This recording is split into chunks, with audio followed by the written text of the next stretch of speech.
Sage Wanderer here, coming at you from my land in Texas. So I thought I'd show you this land. So my land is really narrow. It's this driveway, essentially. It starts at this little fence right here, and it goes across to that little fence right there. Now, this is supposed to be the same width all the way down.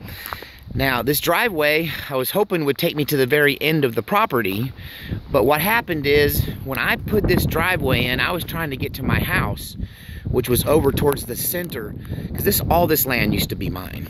Between the divorces and the recession, I lost a bunch of it. So, and all I have left is this little narrow stretch. Now, it goes down there to where my car is, and it goes way on beyond my car. It's still in this little narrow section, and it goes all the way down past that dirt pile. I don't know if you can see that little pile of dirt way down there, and just past that, it opens up into a piece of land the size of this whole section. So it's the size of this whole section here down in the back, right? So this has a long, skinny section, and then it opens up into a big, wide section down at the end.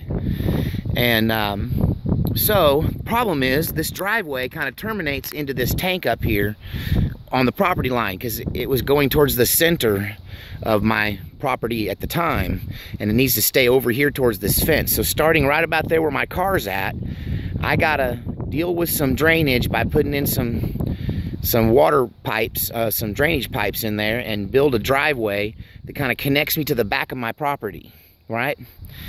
Or, honestly, a lot of people's lots aren't as nice as just this little one I got right up here. This little section, which is next to the driveway. So here's the driveway, the other property line's right there. So it's really narrow. It's probably, I don't know, 60 feet, 50, 60 feet, but it's long. And I was thinking I could take and either build my own tiny home right here, or put a mobile home right here on this little strip, right up here by the road. I don't mind being up by the road, because there's nobody around here anyway.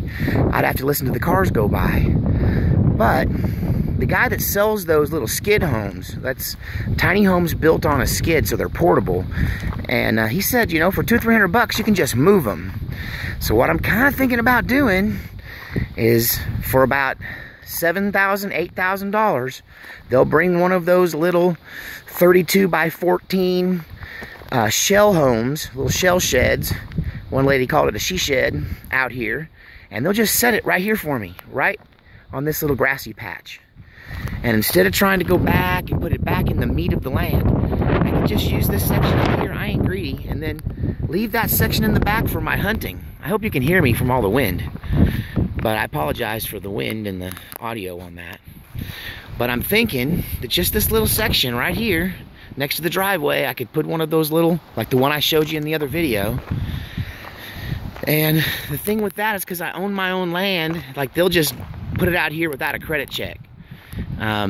You know, they won't even, I don't have to, like, prove my income or anything, apparently. And so then that would leave me the rest of the money to try to sink a well. Now, I know, as far as wells go, right over there on the other side of that pond is where my well's dug. And my old well with this other property here, when this is all mine. Right over there through them trees, you can see that house over there, they got a well. So I know there's wells there's water under here in all this area.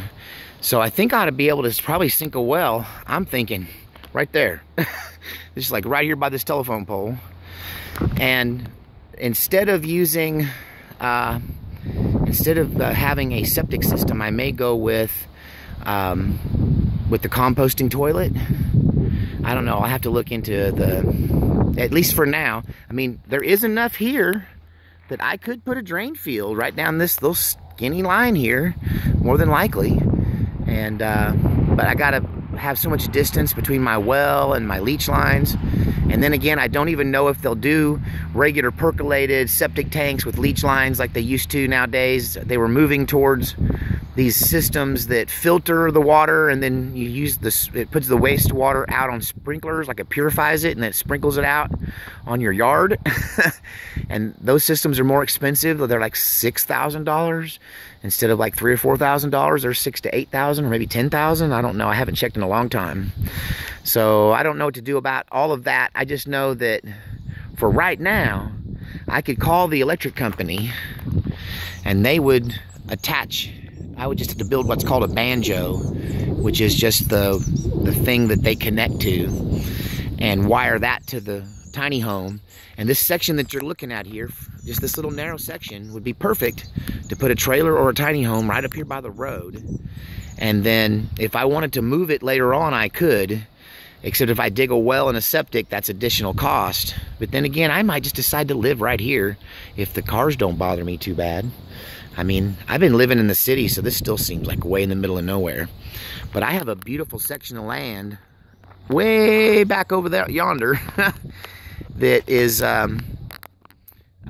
it's really pretty. And, you know, you saw part of it when I guess I haven't showed you much of it back there. I'll take some pictures today and show you. And I'm also going to get the plat out and show you how that works, what the land actually looks like too.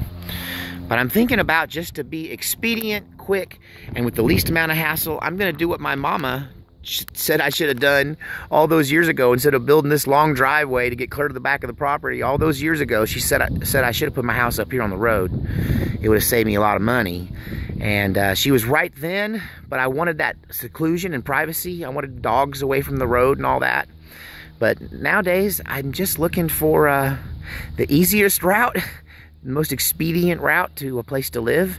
And I think it's this little front section right here in my land in Texas. I don't know, tell me what you guys think. Should I plunge for the deep part of the property and put my house back there and spend the extra money and just, or should I go for immediate shelter, which means I utilize this half acre right up on the front by the road? I think I'm okay with that. What do you think I should do? All right, let me know in the comments section.